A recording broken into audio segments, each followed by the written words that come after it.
care about current affairs, it's on the old show. And when you want to get clear what's going on here, it's on the old show. If you like to stay in the know, tune yourself into the O Show. It's the O Show. Laura Babcock. Welcome to the O Show, Canada's current affairs show with strong opinions. And this week we've got tremendous shows coming up. We're going to have our scandal panel back on Friday because if you live in Canada, especially Ontario, you know that there have been more scandalous things coming out of the Ford government and especially the Premier's mouth. So we're going to get to that on Friday. But today, we're going to talk about one of the issues that was at the heart of the Premier's awful comments, and that is the struggle that people have in Ontario and right across Canada regarding affordable housing, living in encampments, people who are living rough. There are hundreds of thousands of Canadians who spend their nights not having shelter or being precariously housed. It's a crisis at levels we've not seen before, and in my personal opinion, it's not the way you deal with a crisis to just denigrate the people who are suffering and who are the victims, especially for leaders, people who control the public purse, like a premier who's in charge of healthcare and in charge of municipalities and in charge of so many other things that could help the people who are struggling. For the premier to make those disgusting, callous remarks is not just political opportunism and populism, but it's also terribly harmful. One of the people who spoke up with a strong opinion when the Premier came out with his decision to shut down safe consumption sites in Ontario was Guy Felicella. And Guy impressed me with his op-ed in the Star. I think a lot of people saw it, and it kind of broke through the noise because whereas the Premier's talking points for that safe injection sites are dangerous to neighborhoods, he's going to shut them all down and instead start these heart hubs in communities.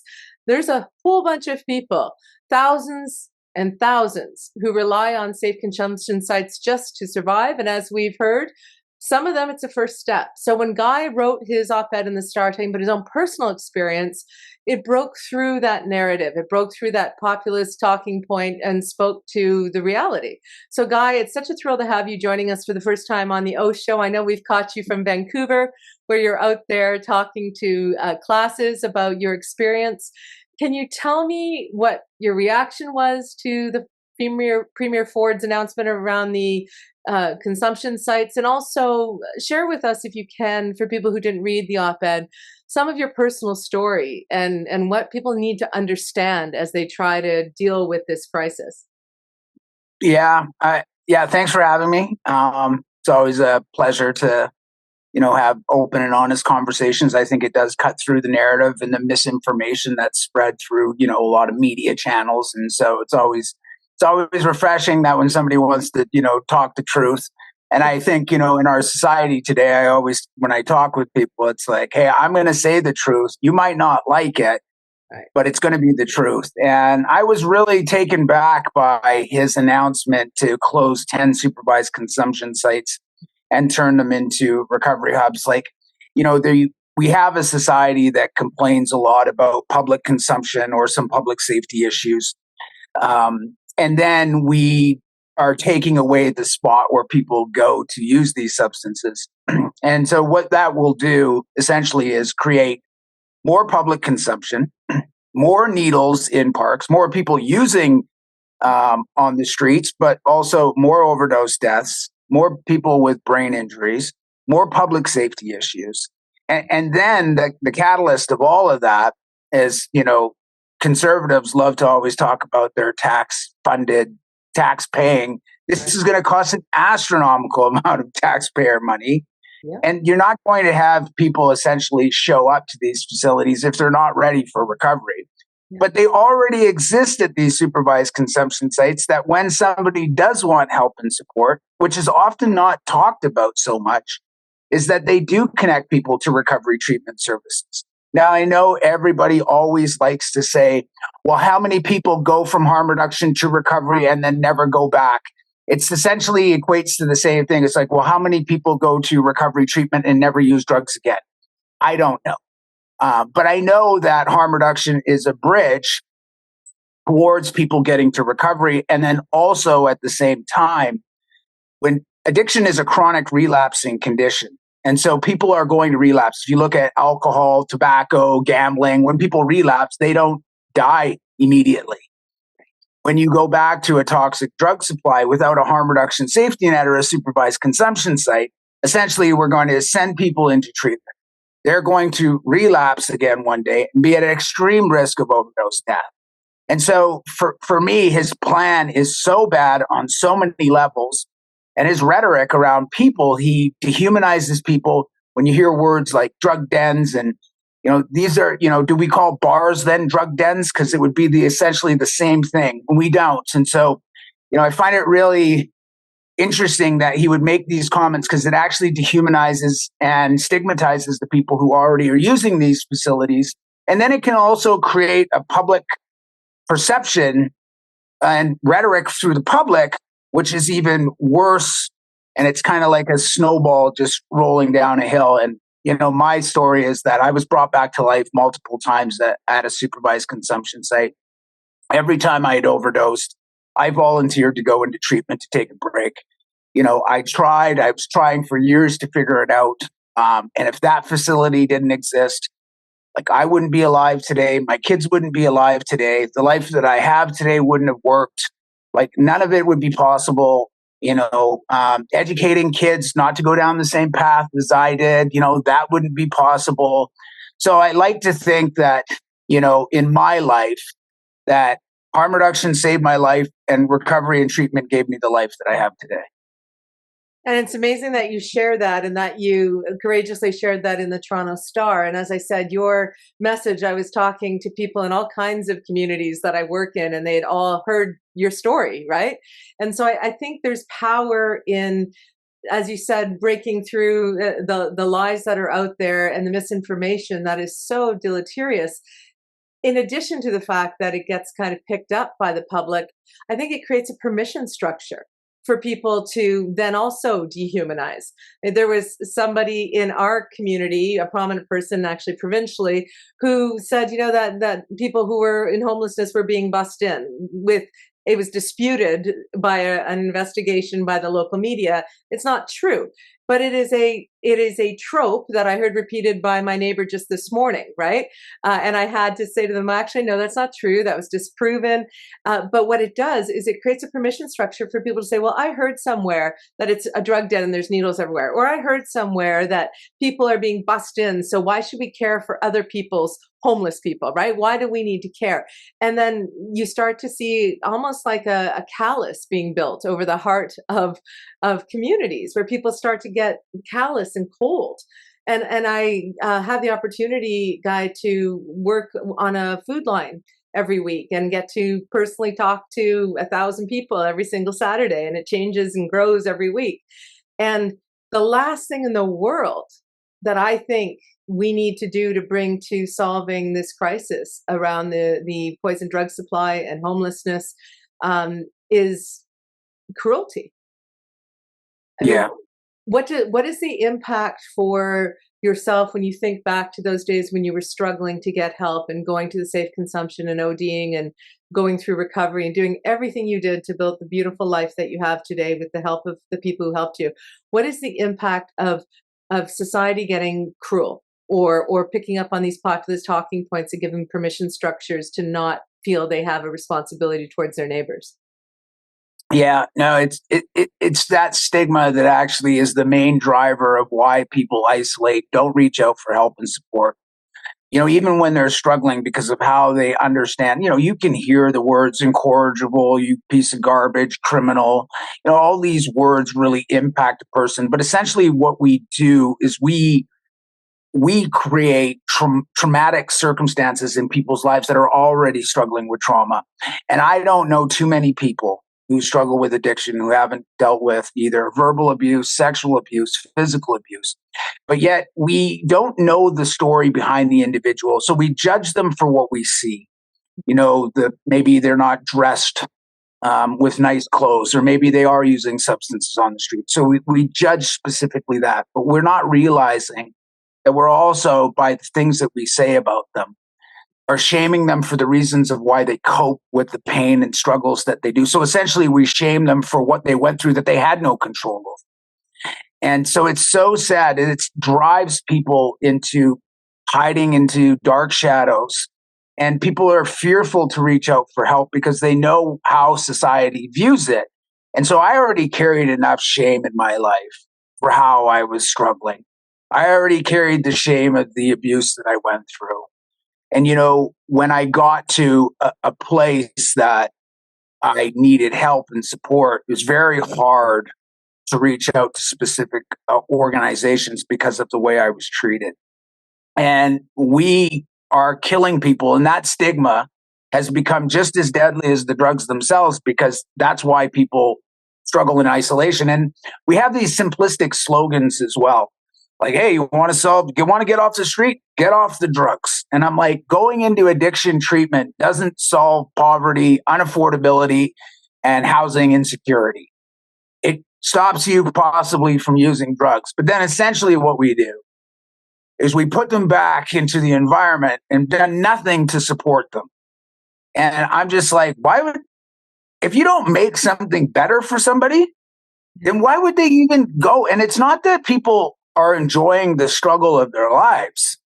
They're doing it because it's how they know how to survive. But we're not giving them anything to thrive. And so if we don't change unaddressed societal issues, it's just really easy to blame the people struggling instead of actually saying, you want to solve homelessness? Well, shelters create the illusion that people are being housed. That's not homelessness. Putting people in prison is not housing. Putting people in addiction treatment is not housing. You want to solve the housing crisis? You build homes and you build different models of home structures for people. And you make sure that people understand that this is a security. This is going to be your home. The rent's not going to go way up to from this to this in next year. We're going to modify it on a sliding scale. Like, you'll be able to function. That changes things for people's lives. Well, it's amazing because, that building the deeply affordable housing, transitional housing, supportive housing, all the way up the spectrum to affordable housing, there are solutions. Other places have implemented them. So when we see Premier Ford talk about, get out, if you want to get out of an encampment, get a job. If you're healthy, go get a job. Hard to apply for a job when you don't have an address, when you can't clean up, when you can't get a shower, whether you're dealing with addiction or not, which I often say to people, if I had to spend one night on the street or in a tent, I'd be taking something. I take something when I go home at night. It's called a glass of wine, right? I mean, like, we all cope. So why is it that how they cope when they're dealing with worse than us is somehow something that we can look down on, right? So let me just end with this with you. Two things I want to throw at you. People say there's a war on the poor, that these kind of comments and these kind of policies, taking away rent controls, not funding ODSP for people with disabilities, basically not building the affordable transitional housing, shutting down the consumption sites. It's actually a war on the poor. In other words, let's just push poverty down so far while the rich prosper. Do you think that's a fair assessment of what we're seeing in Ontario at this moment with this premier, or not?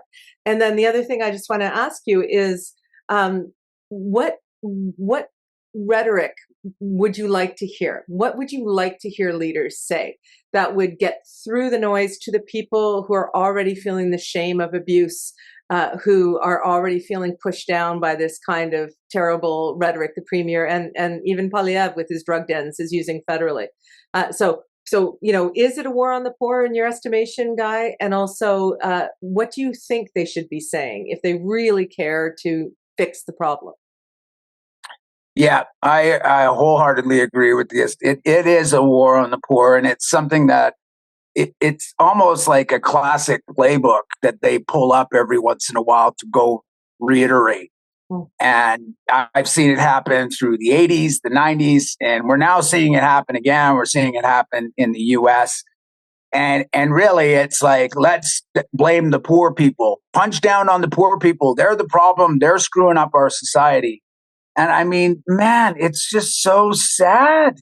Like, it's so lost. Like, you guys are beating down the most vulnerable in our society. And then there's corporate greed, like, everywhere. or people wanting to, redevelop the area, push homeless people. You know what we've done our whole lives for decades is we pushed homeless people into the shadows. But guess what? There's nowhere to go anymore, people. Now you have to actually do something that you haven't done or haven't done well enough over the last decades. Because, I mean, I remember even the mayor out here in 2014, Gregor Robertson, said he would solve homelessness. And I was like, well, let's see. And want to solve homelessness, that didn't happen. Good campaign promise, but you really have to put a lot of effort into it. And one of the things I look to is Finland has done a really good job at housing people with different models of housing and support through it. So there's different stages of housing, but their philosophy is that nobody is too far gone and everybody deserves a home. And I just think to myself, yeah, that housing is a human right. It shouldn't be, but we treat it like it's a privilege. And to me, that's backwards. I think people have the right to housing, especially in the country of Canada. And to your point with, the rhetoric that's going on is that these people are really harming not just our most vulnerable, but you're also harming future generations of people who are growing up and how they will look at people who struggle. And so you're really causing a lot of damage for further generations, past generations, and you're spewing this rhetoric. And then, listen, I've seen it happen with my own eyes, that this rhetoric, sometimes people take matters into their own hands, or the public does. And that's the most scariest thing that I've witnessed, is that this can put a lot of gas on a fire. And, I saw it out here in Langley, British Columbia, where a few people were shot. One was a good friend of mine, from a guy that went on a shooting spree. And to me, that really scares me that, you don't know the reasons of why the person would do something like that. But I often think to myself, is like, people sometimes do take matters into their own hands. And that's, and that part to me really, I would caution how we view people who are struggling. And for me, I look at people, you don't understand the story behind the individual if you've never walked in their shoes. And then, you know what? My grandmother used to say it to me. You don't have anything nice to say, guy, about somebody, then don't say anything. And you know what? Sometimes when I look at that phrase, when I see it with politicians, it's like, yeah, you should actually listen to my grandmother and, treat people. You remember when you take an oath in office, you're supposed to support all people. That's your job. It's not just the rich or the people who got money or the middle class. All people. And you forget that poor people are people, and they're struggling, and you're not helping them. You're just now calling them names. That's not representing people. That's representing a specific people who you want to represent. And to me, that's really, I think, what's completely wrong about politics and people forget about. And I would invest. That would be the thing that I would invest in. I would house everybody. Yes. And then I would build services around that housing to help people get to the next steps in their lives. I will just close with this. A girl who I outreached for years in the downtown east side, and she struggled with substances. And I said to her, hey, like, let's get you into treatment again. And she goes, Guy, if I get housing, I can get sober. And I said, okay, well, let's get housing then. And it took a while. It took a couple years. We finally got her housing. And I didn't hear from her. And she emailed me about a month ago. And she was taking a 1-year sobriety at a meeting. And I was going to have her family and her kids there. Their kids were going to give her a cake. And then she said, would you give me my medallion? And when I said I would be honored, and I was so shocked. Anyway, when I went to the meeting, she shared with me, Guy, I had 99 problems, and getting housing solved 90 of them. Wow. Now I'm ticking off the other 9 one by one, and I was so proud. And to me, it really made a lot of sense. It was like she got the stability that she needed. And then she could work on the other things that she needed. And you know what? Having a home is like you can mentally just be safe. Exactly. Yeah. And, I remember in high school learning about Abraham Maslow's hierarchy of needs. If you don't have shelter, you can't build the rest of your life, towards self-actualization. We need it as humans. It is a human right. And I take the caution of what you said about how other people take things into their own hands. There was a couple who set up an encampment near our home. We'd never had anyone in homelessness in our area for, years, right? But it's everywhere now. And we were dropping off food, and one day they weren't there. And so we went to look for them. And they said that someone was shooting at them with a paintball gun and was threatening them, and they were scared for their lives. So they went into further hiding, to your point about hiding in the shadows, right? Yeah. But they are our neighbors. And as any person would help a neighbor by sharing their harvest, it's a Canadian tradition. It's a tradition around the world. It's harvest time. We should see them as neighbors and not as lesser than or people we should chase out or push away. And I think we should condemn any politician who steps on the poor and starts war with the poor to enrich themselves or to appeal to the baser instincts of people, to blame others when in fact we should be helping them. As my 14-year-old daughter says, it's easier not to help them when you can blame things on them, right? And helping them is what we need. And the Finnish model of housing first has been proven to work. So thank you for describing it so accurately and so clearly. And Guy, it's just such a pleasure and an honor to have you on the O Show and to share your story. And thank you for helping to break through the nonsense and help us remember that everybody out there is a person and we should see them as that. And we should help them like your friend, get rid of 90 problems so they can work on the other 9. I love that. Okay. They shout out to Jay-Z too. Okay. Yeah, no kidding. That's it. 99 problems. Tune. I'm going to play it now. Okay. Awesome. There you go. Yeah. You should play it on the theme of this. I know. If I could afford to, I would do it.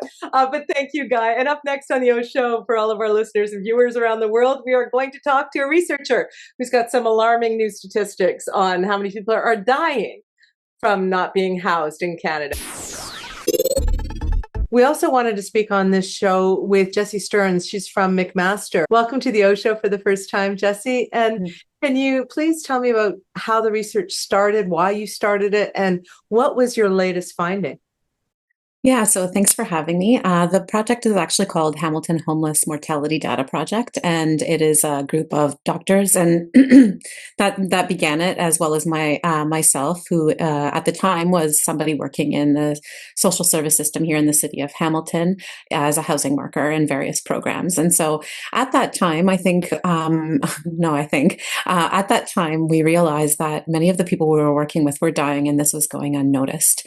And as care providers, that was very upsetting to us because, as a social worker, you're committed to helping, and as a doctor, you're committed to care. And this wasn't really, didn't really line up with like what it was we were hoping to be doing in our jobs, right? And what we're meant to be doing.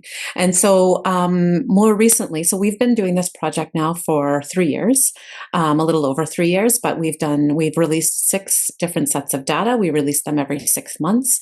The latest is for between December of 2023 and May of 2024 of this year. And so what we found, overall in the 3 years, what has been reported to us, I do want to be clear that what we do have reported to us is what we get to know. It's not necessarily a collection of everyone that has died. And so,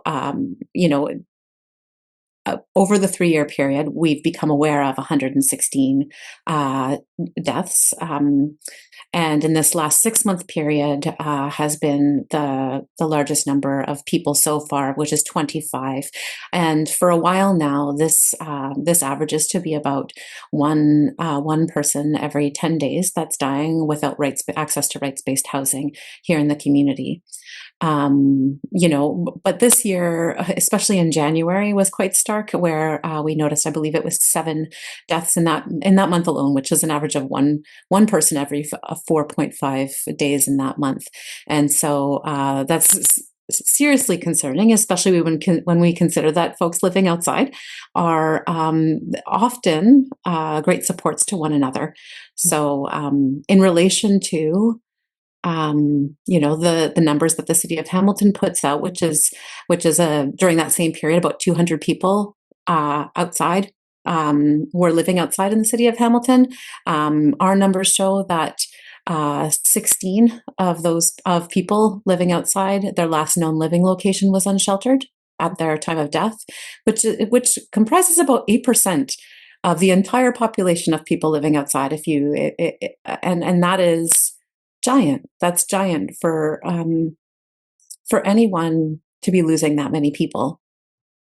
Yeah, well, we freak out when we see unemployment rates anywhere close to 8%, right? We're shocked. Some people were shocked when there's front page stories last winter about people who were living unhoused but had found some RVs and were sort of staying in there. One of them had a dialysis, I believe, and died. And the city was trying to push them out because they wanted to dump snow from snow clearing where these people had found some meager shelter. I mean, it's the stories in the winter are terrifying. Gessie, I get to volunteer on a homeless line and I meet people and I think to myself, am I going to keep seeing you every week? You know, so one young man told me, he's in Hamilton, he's homeless. I said, how are you doing? And he says, well, not well. I'll probably be dead in a year or two because I live on the streets, you know, and just this reality they live with. So what is it that your group is trying to achieve with this research? Are there policy directives that you're trying to promote to the city of Hamilton when they see these numbers and this high percentage of death among our most vulnerable residents? Mm-hmm. So there's so many answers to the things you were saying. I do want to draw on something you were talking about there, which is, earlier I was saying that as help or care providers, we're very concerned about this. Like in working in these places where people are seeking out services, only to, another thing that we count is like how soon after. So we have a catch-all that's kind of like within 30 days, these people have touched X services. And so if you go to our website, what you can see is whether they've been shelter restricted, whether they've been to an emergency department, whether they've been, exited jail, registered care facilities, these kinds of places where people like us are working and operating. And so when you talk about, we've been very interested in accountability in being able to say that what we're doing is actually we're doing care, help, right? And so, how can I put this? I think that, I'll say this. Every 6 months, we do release this data. We do send out a media release. We do try to bring this to the attention of decision makers when they're discussing policy choices, when they're putting in practices for these kinds of things. Overall, right now, I would, even while the city of Hamilton is erecting or looking to erect, I think it's been passed now, maybe an hour or two ago, what they're calling temporary outdoor shelters. I think when I bring up something like, 8% of the folks living outside died in this period, or if you are to believe the 200 numbers, anyhow, that when we're talking about sheltering people outside, that should be at the forefront. The idea that people can die in these places should be at the forefront of planning for these kinds of strategies. And so when I say that the Hamilton Homeless Mortality Data Project is concerned about accountabilities and tries to bring these to the forefront, I'm looking for decision makers to start to prioritize the idea that there is not an equity in care, in help, and that regardless of what, that this population is vulnerable, which I know is a highly contested word in the community, but they are, and they're dying at rates much faster than the average Hamiltonian. So when you tell a story, or the stories that you just told, I'm reminded of I think this needs to be first and foremost at the forefront. That this needs to be contended with in every part of the policy, every part of the practice and policy in places that we're putting things out to deal with people not being housed. Right. And I don't necessarily see that happening. I'm hopeful, but our group has yet to see that happen. This is not new. This is our 6th report. After 6 reports, and now that you're talking about an 8% mortality rate, and yes, the sanctioned encampment thing is, they're going to try it. We're getting close. It's cold already out there. It doesn't feel like there is a sense of urgency to prevent these preventable deaths. It does not feel like the political considerations are as time sensitive as they should be, given the cold, right? Right.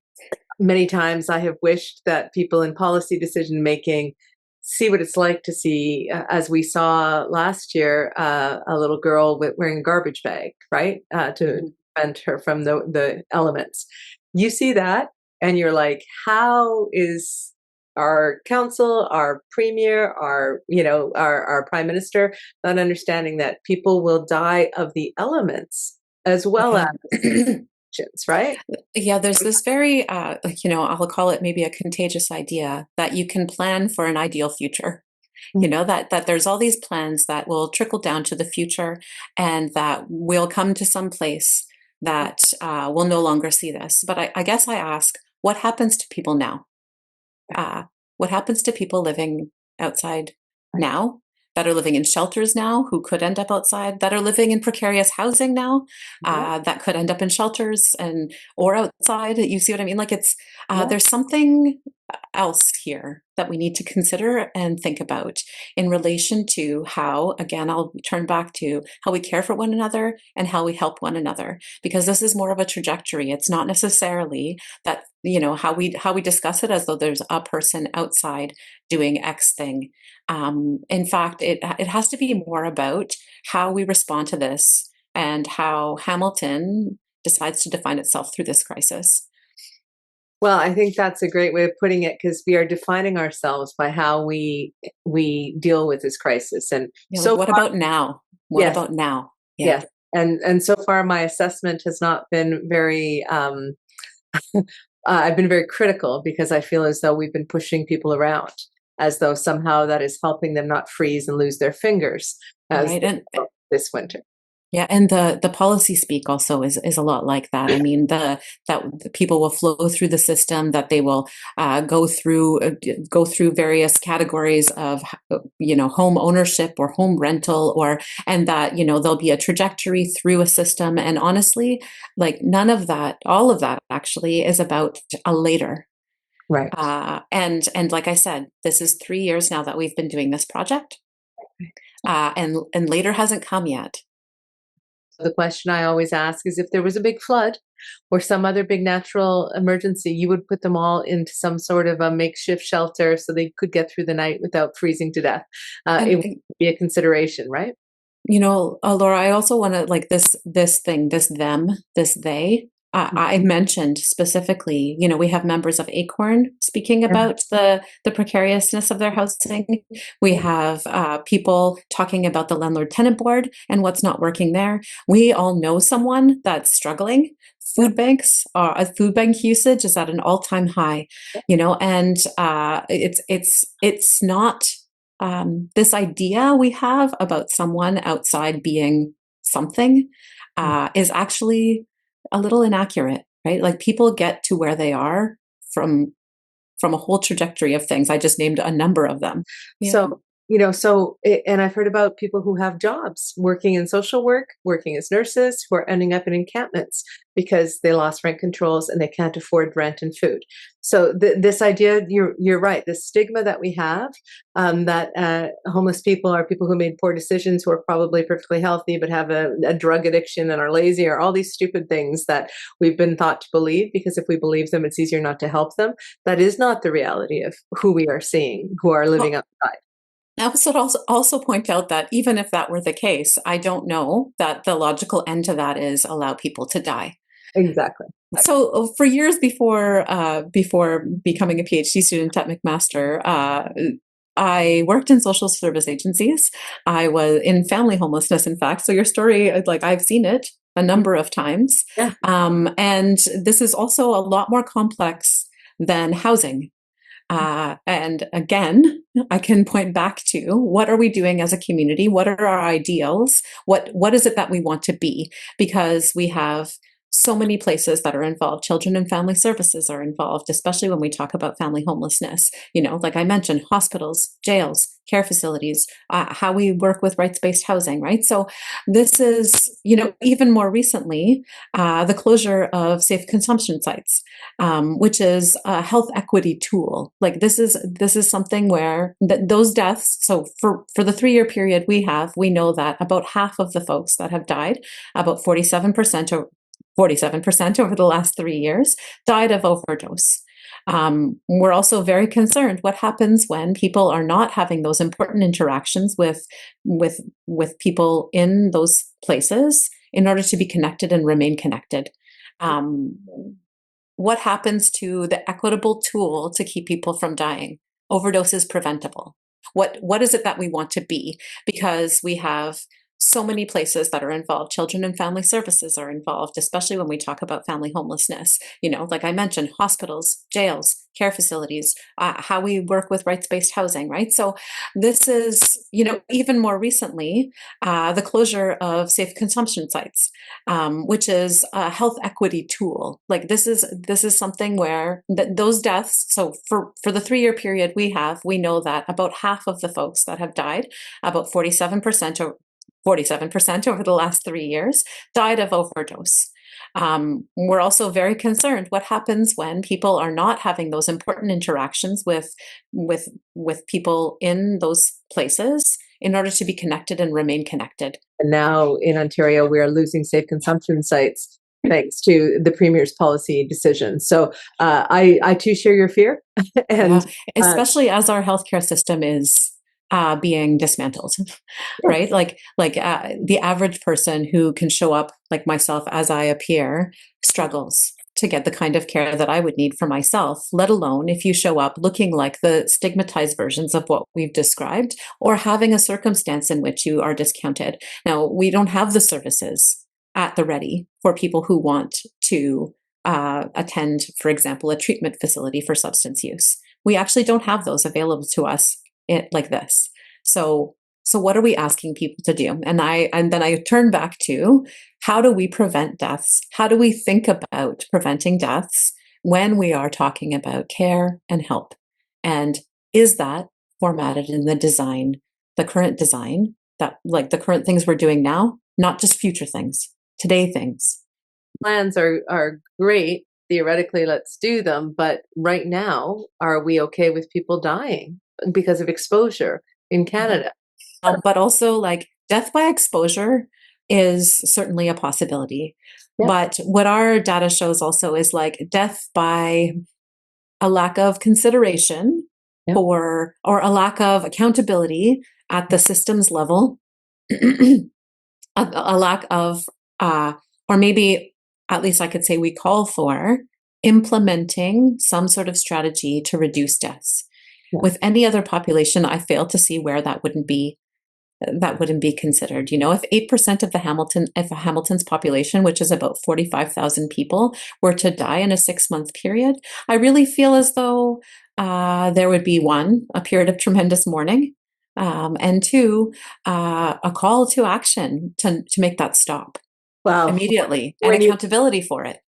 When you put it that way, we have been heartless as a city, as a province, as a country, in dealing with those kind of deaths. It's heartbreaking, honestly, because you're right. We would look at those numbers if it was any other group of people and tremendously be mourning, not blaming them and shaming them and pushing them into further risk of death. Right, so Thank you so much, Gessie, for all that you're doing and for raising the awareness. And I hope you've given people a lot to think about. I know that's the point of the research, is to give people the data so they can make informed decisions, and they need to start making them for right now. Thank you so much for joining the O Show. And thank you to all of you who are watching and listening. Subscribe on YouTube or where you're listening to this podcast. And the crisis is only getting bigger. The numbers are getting worse. And we have to look at it differently, make different policy changes, and demand better from the people that we empower to make these decisions for us in our democracy. Thanks so much, Gessie. Thank you. When you care about current affairs, it's on the O Show. And when you want to get clear what's going on here, it's on the O Show. If you like to stay in the know, tune yourself into the O Show. It's the O Show. Laura Babcock's the O Show. With a lot of great guests, she puts them to the test on the O Show. There's no doubt they'll be calling them out on the O Show. Stand for something or fall for it all. Ontario, hear the call on the O Show. It's a podcast, the O Show. Laura Babcock's the O Show. Stay informed with the O Show, O Show.